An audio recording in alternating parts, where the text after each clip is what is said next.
Okay.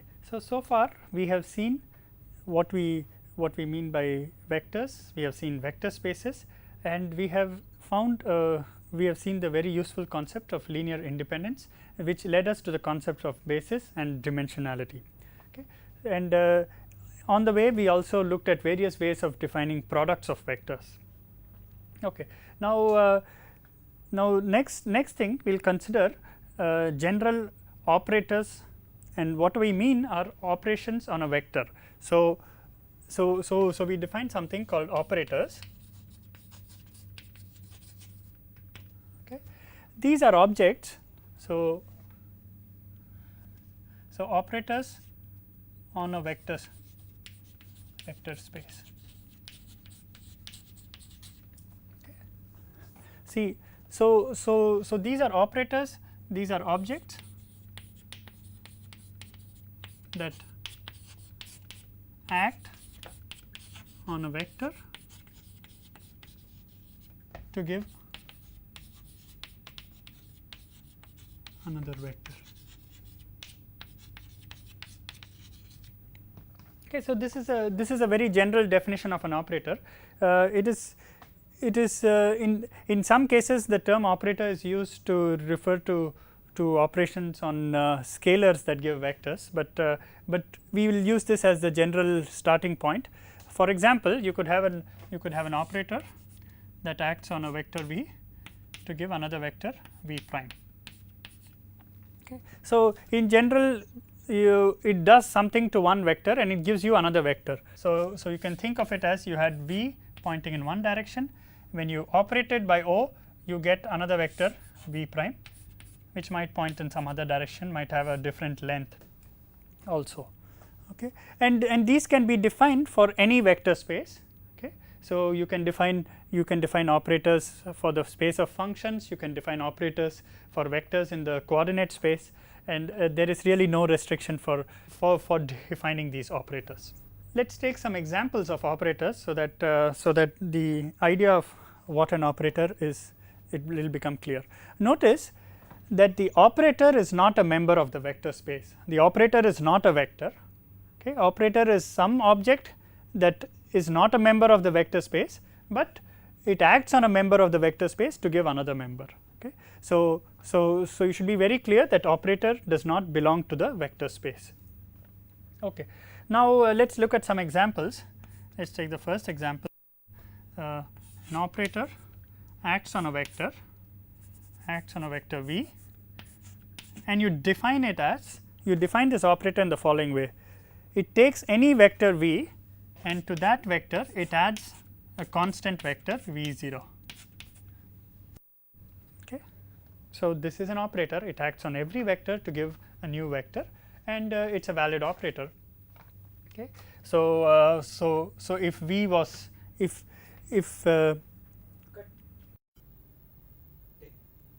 okay. So here this is the first example of an operator where it acts on a vector to give you a new vector, and that vector is the original vector translated by some vector v 0. So for example, if v was pointing in this direction and v 0 is a constant vector that might be pointing in this direction, then the action of the operator on v gives you a new vector that points in this direction. This is v prime. So operator takes v to this new vector v prime pointing in that direction. Okay. So this is the first example of an operator, and in fact if you had some other vector pointing in, say, this direction, okay, then if you had some, let us call this v 1, okay, then the operator, this operator will still translate it by the same amount. So you take this vector, put it here, and you will get this vector v 0, and it will translate it, and so it will take v 1 to v 1 prime. Okay. So this is what this translation operator does. It always translates by the same vector. Okay. So the same vector is so you add the same vector to the original vector. Okay. Second example, let us consider, these are examples. let us consider operator acting on V to give minus V. Okay. So, this is sometimes called the inversion operator. So, it takes a vector and gives you a vector of the same length and the same magnitude in the opposite direction. So, if you had a vector like this, if this was your original vector, then V prime will be the same vector, but pointing in of the same length, okay, but pointing in the opposite direction. Okay. So, it takes any vector and makes it point in the opposite direction. So, this is sometimes called the inversion operator. This operator is sometimes referred to as a translation operator, because it translates a vector by a fixed vector. This is called the inversion operator, because it takes a vector and points it in the opposite direction. Okay. Another example of an operator is an operation that takes that takes a vector and scales it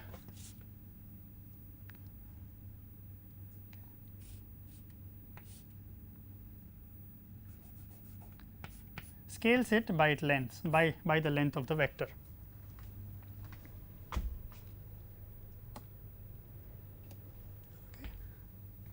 So, if you take a vector and you divide it by the length of the vector, then you will get a unit vector in that direction. So, suppose you had your vector pointing, this was your V, then V prime will point in the same direction, but it will have length 1. It will have a length of 1, and this is your V prime. So, this operator takes a vector and shrinks it to a vector of length 1 in the same direction, okay, pointing in the same direction. Okay. Let us look at some more examples.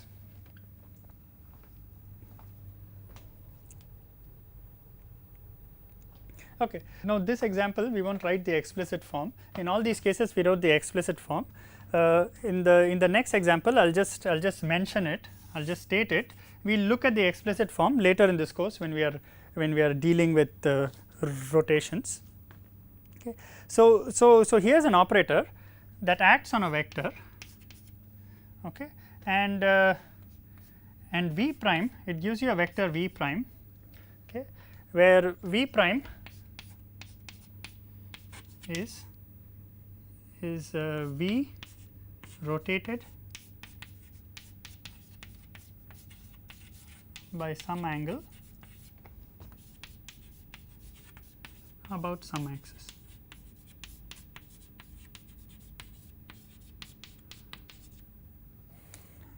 Okay. So, if you had a for example, if your V was pointing in this direction, okay, so if this was your direction of V, and let us say you rotate by an angle of theta about this axis, the axis coming out of an axis perpendicular to V. So, you will get a new vector V prime in this direction. So, this is the rotation operation, and the rotation operation is a very interesting operation, because it preserves the length of the vector. Length of V and length of V prime are the same. So, if I take a vector rotated by an angle theta, okay, about any axis, I will preserve the length of the vector. Similarly, if the rotation operation has the other property, that suppose I take two vectors and I rotate them, okay, then the angle between them is preserved in the even after the rotation. So, these are things that will be useful when we are dealing with various operations on vectors, okay, and I will just mention them briefly here. Okay.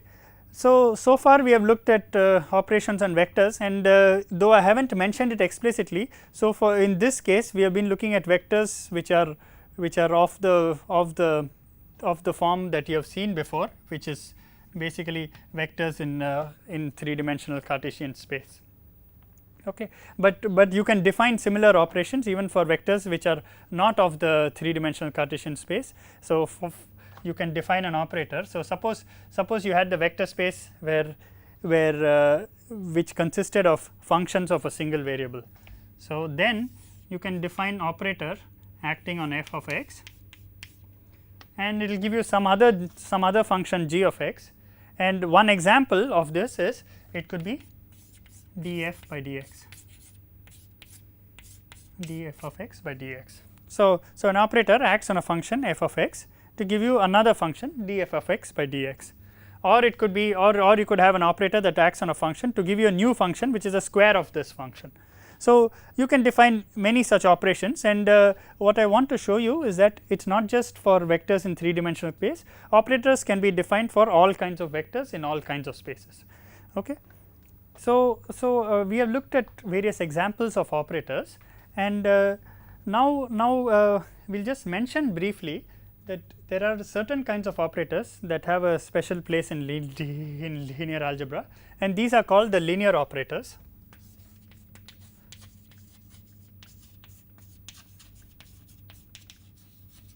And linear operator is an operator that satisfies a property that if you have the operator acting on a linear combination of two vectors,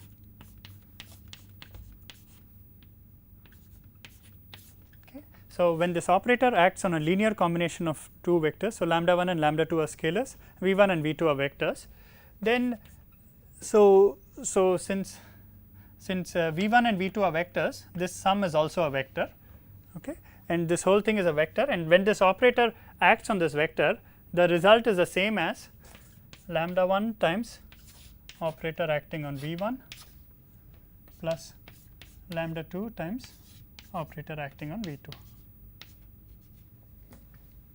Okay. So this it is a linear operator in the sense it preserves the additive property, and it is a linear operator in the sense it preserves the scalar multiplication. So operator acted on lambda 1 v 1 is just lambda 1 times operator acting on v 1. Similarly, operator acted on lambda 2 v 2 is just lambda 2 times operator acted on v 2, and operator acted on a sum of two vectors is just the sum of the operator acted on each of the vectors. Okay. So such operators are called linear operators, and these have a special place in linear algebra, and we'll again this will become more clear when we look at other examples of operators. Okay. So I'll just mention again just to give you an example of how these linear operators appear in linear algebra. Suppose we had 3D space, and where a vector is a sum of is denoted by 3 components. Okay. So now this operator acts on this vector v to give some other vector, to give a new vector v prime, and so if you say that v has coordinates x, y, z, then this has coordinates x prime, y prime, z prime. Okay. So in general, what this operator does is it takes these 3 coordinates and gives you some new coordinates. Okay. So it takes 3 coordinates x, y, z and gives you a set of new coordinates x prime, y prime, and z prime. Okay. Then now this is what any operator does. So what is special about a linear operator? Linear operator has to satisfy this relation, and if you work it out, you can show that this implies that what the linear operator does is essentially take linear combinations of these of x, y, and z and give you x prime, y prime, and z prime. So in other words, if you have if this operator is linear, okay, then we can express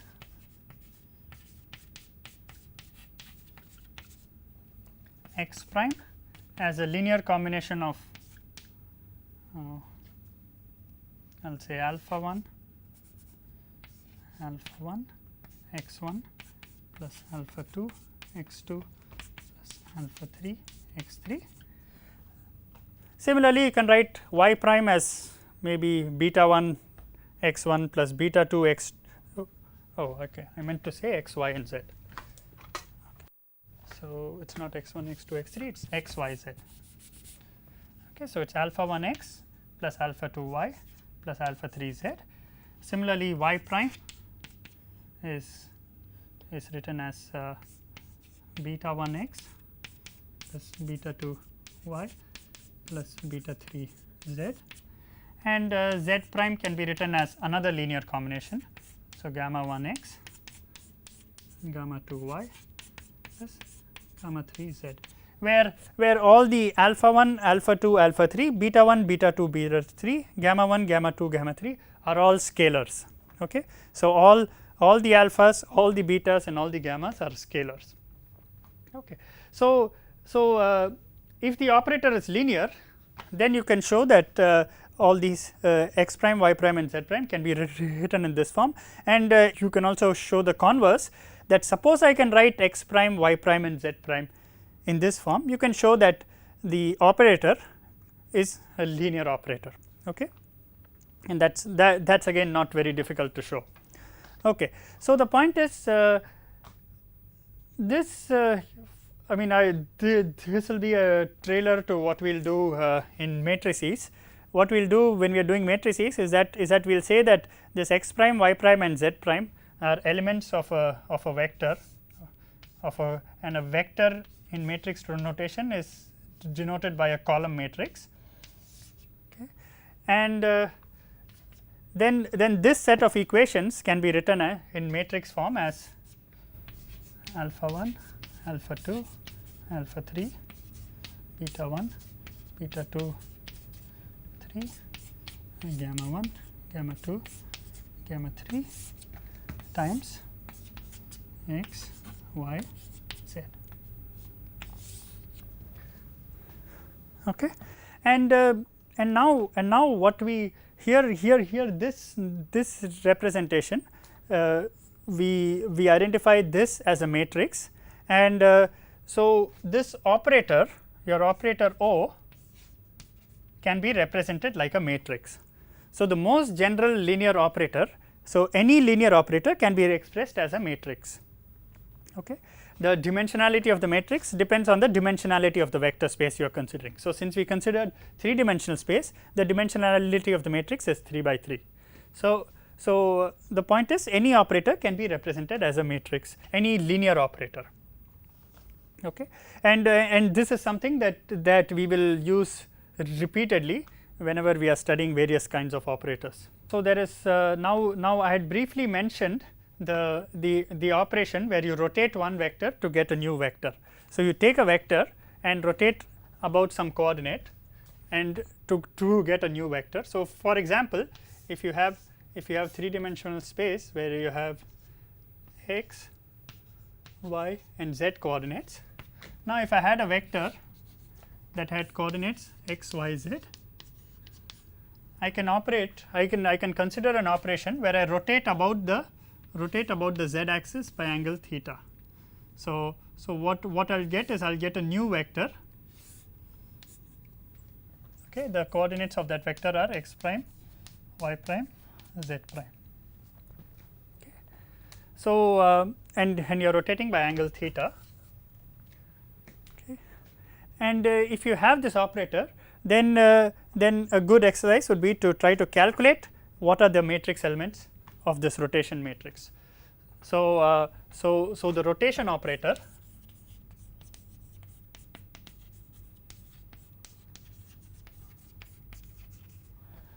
is denoted as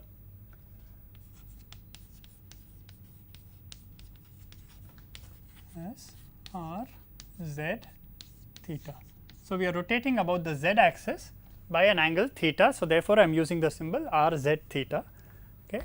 And the point is you want to find the matrix elements of r z theta. So, find the matrix elements.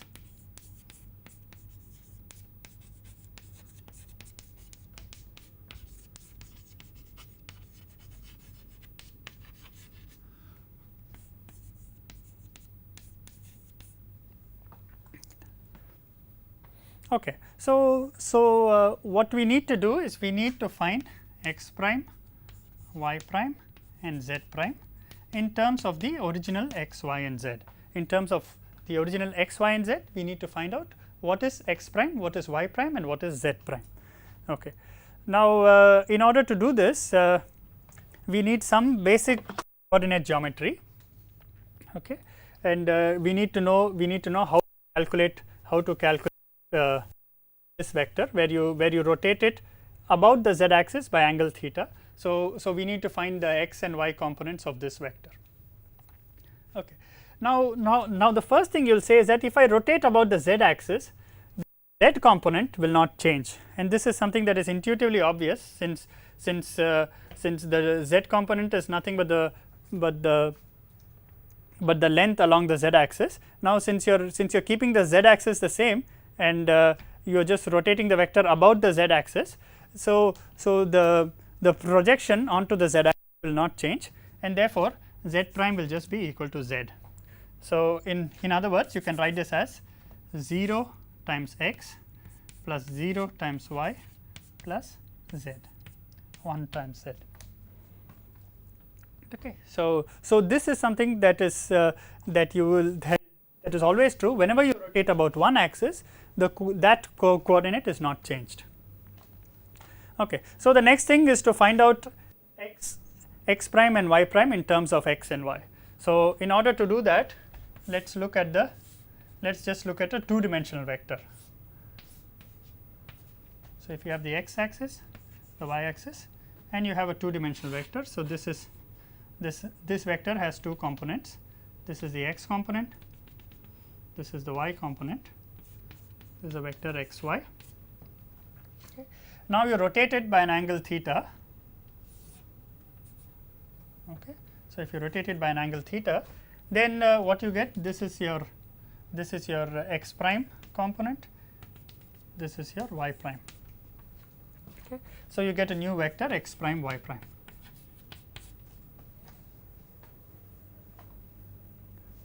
Okay. Now we need to calculate what x prime and y prime are in terms of x and y. Okay. And I'll leave this as an exercise to you, but you can do some fairly simple coordinate geometry to get these lengths, and what you will get is x prime is x cos theta plus y sin theta plus 0 times z. So the 0 z should be something that will always work out. So since x prime and y prime are independent of the z component, since the z component is not changing and the z component is not affecting the values of x prime and y prime. Okay. And so the way you will work out is you need to find out this length. Okay. And in order to find out that length, let's see, what will you do? You'll take this as, this is the original angle, and this is this angle is tan inverse y by x. Okay. And what you'll say is that this whole angle tan inverse y prime by x prime, y prime by x prime, which is this angle, and that I can call it theta prime. So this angle is tan inverse y prime by x prime, and you can immediately see that tan inverse y prime by x prime is tan inverse y by x plus theta. So you immediately notice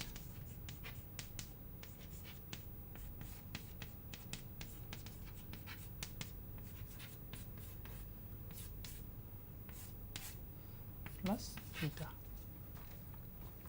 Okay. And the second equation that we need is that x square plus y square is equal to x prime square plus y prime square. Okay. Since when you rotate this vector, the length does not change, so x square plus y square is equal to x prime square plus y prime square. And if you use these two relations and you work out the details, you can show that this works out to be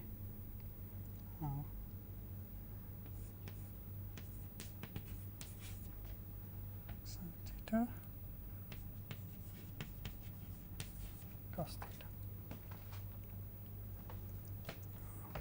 or it will be the other way around, minus x sin theta plus y cos theta.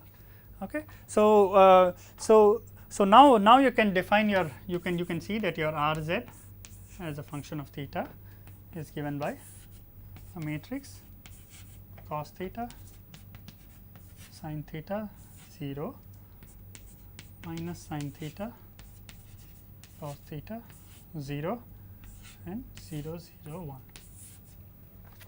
Okay. So, we express this operator which is rotation about z axis by an angle theta in terms of a matrix. Okay. Okay. So, there are many other operators that you will encounter in the remaining part of this course, and also you will see the rotation operation appear multiple times. But what I would like to do next is to look at functions involving vectors. So we defined vectors as objects that are in a vector space. Now the question is, can you have a function of a vector? Just as you have a function of x, a function of y, can you have a function of a vector? Okay, so that will be the next part of this lecture. Okay, so the next topic we are going to discuss is vector functions.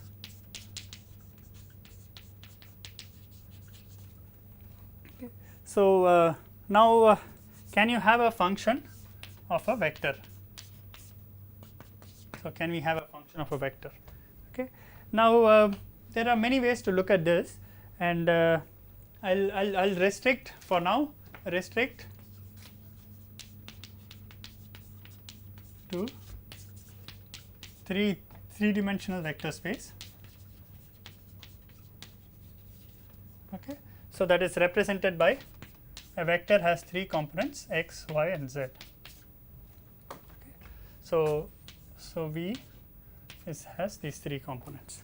So we'll restrict the discussion in the class to 3-dimensional vectors, but you can extend this concept to arbitrary vectors. Okay. So what would be a function of a vector? So now there are 2 kinds of functions you can consider. One is called a scalar function or a scalar field, and the other is called a vector function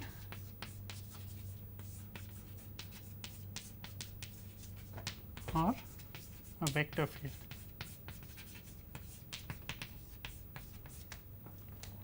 Okay. So the idea is the following. Now when you consider normal functions of a single variable x, so when you say f of x, okay, then our idea is that you have you give a value of x, to f, and out you will get a scalar. Okay. So f of x will be some scalar, some value, and then this is the value of this function. This is the value of the function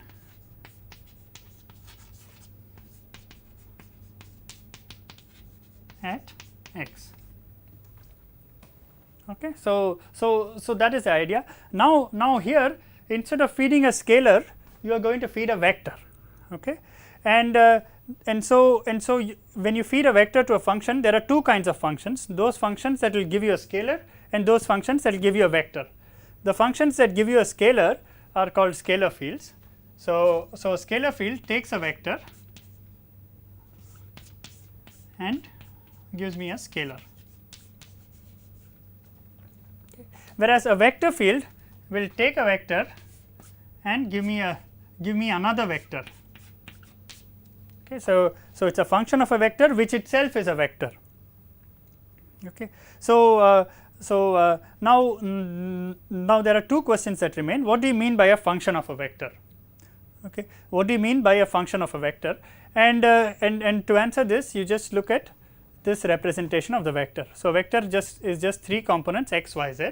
So a function of a vector is just thought of as a function of x, y and z. So any function of x, y and z that is a scalar function is a scalar field. So this is just a function of many variables.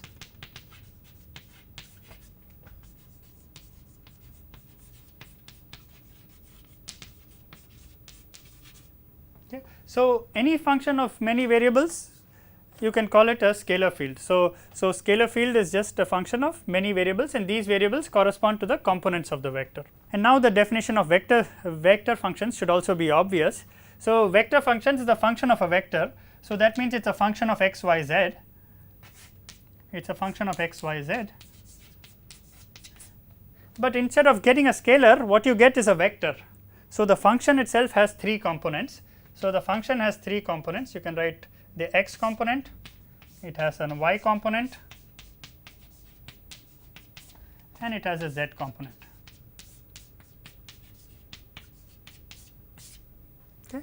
So both the argument of the function and the function have 3 components. So it takes a vector and gives you another vector, okay, and this vector is a function of that vector.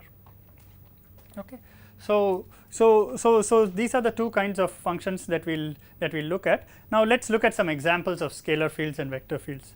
So scalar field example. Okay. I'll just take a mathematical example, and then I'll try to give some physically motivated examples. So a mathematical example of a scalar field could be is equal to x square y minus e to the x z plus z y cube. Any function, it can be any function of x, y, z. Okay. So that's the example of a scalar field. Okay. Now you can also consider examples of scalar fields like this. So the second example, x, y. So this is also a function of x, y, z, but it's independent of z. Okay. So this is also a general function of x, y, z, but this is independent of z. So it need not have all the 3 components appear on the right hand side, but still it can be a function of x, y, z. Similarly, you can have only x, or you can just have a constant. Even a constant is also a scalar field. Okay. So here you can have any arbitrary functions of x, y, and z, and that will be a valid scalar field. Okay. So now let's think of a physical example of a scalar field. So a physical example of a scalar field would be you have to think of some property that changes as you change the coordinates. So as you change x, y, and z, this property changes. So let's take a simple example. If we consider your space as this room, okay, then you have the x, and let me call this the x coordinate, this the y coordinate, and this the z coordinate.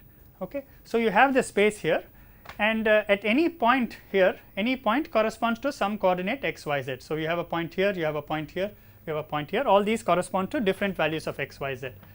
Now you can ask a question, what is the temperature at any point?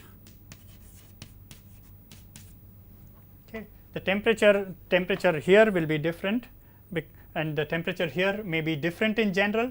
Okay. So you can ask a question, what is the temperature at each point, and in general it may be different, it may be the same. If your room has a constant temperature everywhere, then it may be the same, but however, because of various objects like this lights and the air conditioner, you will in general have different temperatures in different parts of the room. So the temperature is a function of where you are in the room. Okay. If you are here, you will have a different temperature, or somewhere else you will have a different temperature. So this is an example, this is a physical example of a scalar field. So temperature in a room. Okay.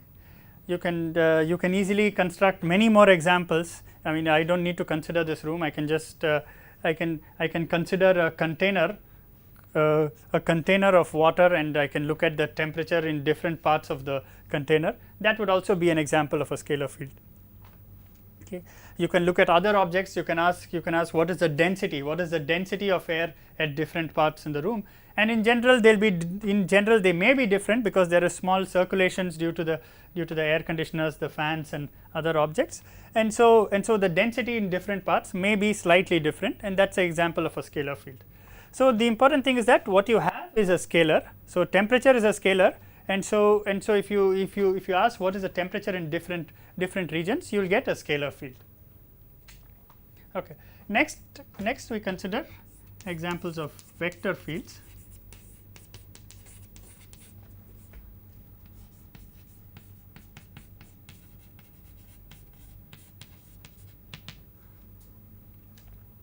So examples of vector field. Now so let us write a mathematical example first.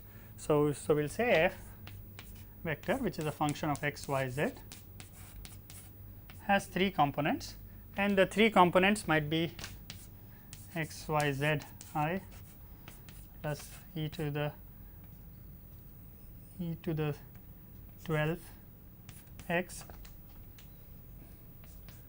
plus y times j plus, let us say, log 1 over x k. Okay.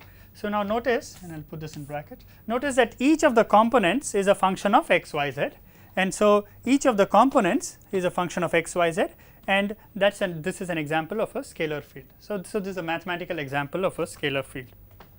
Okay. Now, the physical of a vector field, I am sorry. So, this is a mathematical example of a vector field. The physical example of a vector field would be, say, the electric field.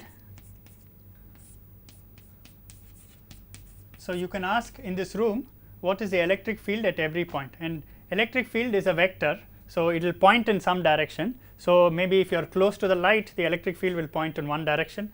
If you are somewhere else, the electric field might point in some other direction. It has both a direction and a magnitude. So, that is an example of a vector.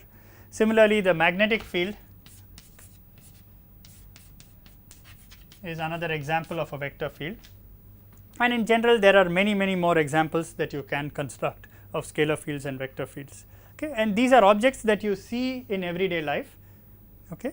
And these are not simply abstract objects. You actually see them and you end up using them a lot also. Okay. So far we have studied about vector fields and scalar fields, and I've been saying that that mostly we focus on this three dimensional space, three dimensional vector space, and we have been using the coordinate system, which is the Cartesian coordinate system.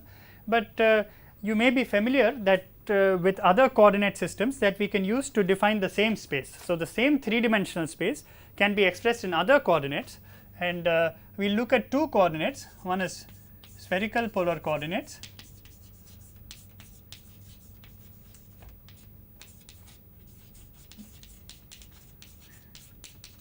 and the other is called cylindrical polar coordinates.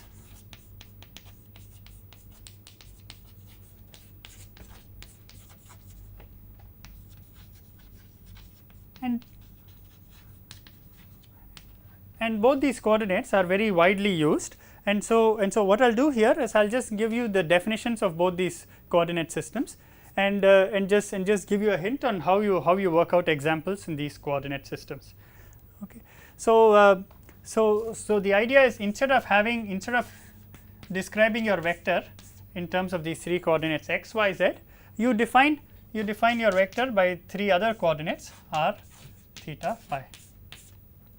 Okay. And you can either think of it as describing vectors, or you can think of it as describing points in your space. So, if you have this as the x component, y component, z component, and you have an arbitrary point here that corresponds to x, y, z, you can use this coordinate system where x is the length from the x axis, y is the length from the y axis, z is the length from the z axis. You can use this coordinate system, or you can use another coordinate system called the spherical polar coordinates. So, in spherical polar coordinates, any point is described by three scalars r, theta, and phi. So, what is r, what is theta, and what is phi? So, in this coordinate system, r is r is this length. So, r is the length of this vector, it is a scalar which is equal to the length of this vector. Theta is the angle with the z axis, okay, and phi is the angle of the projection of this vector onto the xy plane with the x axis. So, this angle is phi. So, you take the vector, you project it onto the xy plane, and then you look at the angle with the x axis, that is your phi angle. Okay. Now, in this case you said that x, y and z, if you want the entire space, they can go from minus infinity to plus infinity. So, then what are the limits for r, theta and phi? Okay. So, so we say minus infinity is less than x less than plus infinity. Similarly, for y,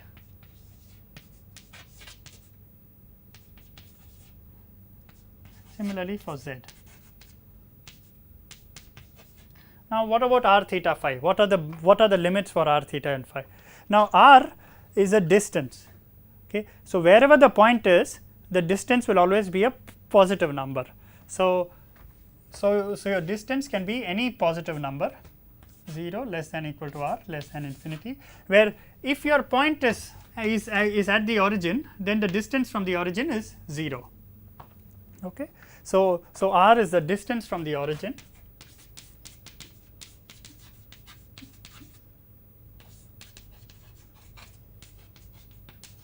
and so it has to be a positive quantity, but you can go as far as you want. If you want to cover the entire space, you have to go to all distances, and so r can be anywhere between 0 and infinity. Next question is, what about theta? Now, theta is the angle with the z axis. Now, the way theta is defined is that if you had a vector like this, okay, then you would define this as the angle with the z axis. Now, suppose I take the same vector and I imagine I rotate it along this cone. Okay. So, when I keep I keep this point fixed and I rotate it in a conical fashion. Okay. Now, at these, wherever you are here, the angle with the z axis will be the angle inside the cone. So, it is the angle of a side of the cone with the line passing right through the middle of the cone. Okay. And this angle will be theta wherever you are on this cone. Okay. So, theta is defined in this way, and so the limits of theta can go when you have a vector that is very close to the z axis, then theta will become 0. So, theta can go from 0, but theta can only go when you go all the way when you go all the way to this end. So, the vector with respect to the z axis, it can be all the way aligned this way, or it can be aligned all the way in this direction. So, theta is always between 0 and pi. Okay. So, that is the limit of theta. Now, what about phi? Phi is an angle in a plane. So, phi is basically this projection. Now, this projection, as this vector turns, this projection will go all around, and so it actually goes around around the entire plane. It goes around an angle of 2 pi. So, 0 less than equal to phi, 2 pi, or you can say less than, because 2 pi is same as 0. So, in this case it will just be less than. Okay. So, these are the limits of r, theta and phi. Notice that theta is only between 0 and pi. So, even though it is an angle, it is only defined between 0 and pi. It can never be greater than pi. Okay. So, this defines a system called the spherical polar coordinates. Now, we need to know how to convert from x, y, z to r, theta, phi, and I will just give the equations that help you convert from one to the other. So, you say that r. So, first what we will do is we will express r, theta and phi in terms of x, y, z. So, in terms of x, y, z, r is x square plus y square plus z square under root of that, because this is just the length of this vector. Length of this vector is just x square plus y square plus z square under root. Now, theta in order to determine theta, we see that we see that if this angle is theta, then z is just r cos theta. Okay. Z is r cos theta. Okay. So, so then theta can be written as cos inverse z divided by r, and r is just square root of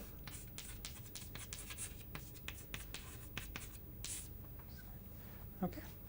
Then similarly phi, we can immediately see that phi is this length is r sin theta. Okay, so this z is r cos theta, this length is r sin theta. So then you can see that x is just r sin theta cos phi, okay, and y is r sin theta sin phi. So then phi is just tan inverse y by x. If you want, you can also write this as tan inverse square root of x square plus y square divided by z. Okay. So because r sin theta is x square plus y square, square root of x square plus y square, and r cos theta is z. So tan inverse of x square plus y square by z is the same as cos inverse of z divided by square root of x square plus y square plus z square. Okay. So now what we have done is we have written r, theta and phi in terms of x, y, z. You can write the other way also. You can write x is equal to r sin theta cos phi, y equal to r sin theta sin phi, and z equal to r cos theta. So here I have expressed x, y, z in terms of r, theta, phi. Here I have expressed r, theta, phi in terms of x, y, z. Okay. So these equations will help you convert from one coordinate system to another. Okay. Now the next example is something called the cylindrical polar coordinates, and here you go from x, y, z to, I will use a symbol rho, theta, z. Okay, I am deliberately using the symbol rho to differentiate it from this r. Okay. However, it is also something. Sometimes you also call this r. Okay. So the idea of cylindrical coordinate system is the following: if you had a point z and you had this. Okay. So then we'll use three coordinates. We'll use the z coordinate as it is, and then we'll take the projection onto the x y plane. So this is your x coordinate, this is your y coordinate. Okay. So what is done is, instead of using x and y, you use this length, which is rho, and this angle, which is called theta. Okay. So you call this angle of the projection onto the x y plane with the x axis as theta, and the length of this projection as rho. Okay. And if you do this, you can easily show that the cylindrical polar coordinates are defined in the following way. So rho is equal to square root of x square plus y square. Okay. So rho is just square root of x square plus y square. Then theta equal to tan inverse y by x, and z is equal to z. Okay. So you leave the z coordinate as it is, you just play with the x y coordinates, and that is what is called the cylindrical polar coordinates. Okay. So and then you can also convert it in the other way.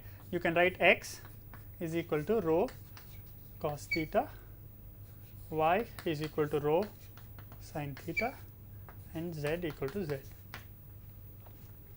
Okay. So these are two of the most common coordinate systems used, and if you ask what is the limits, you'll immediately see that 0 less than equal to rho less than infinity, and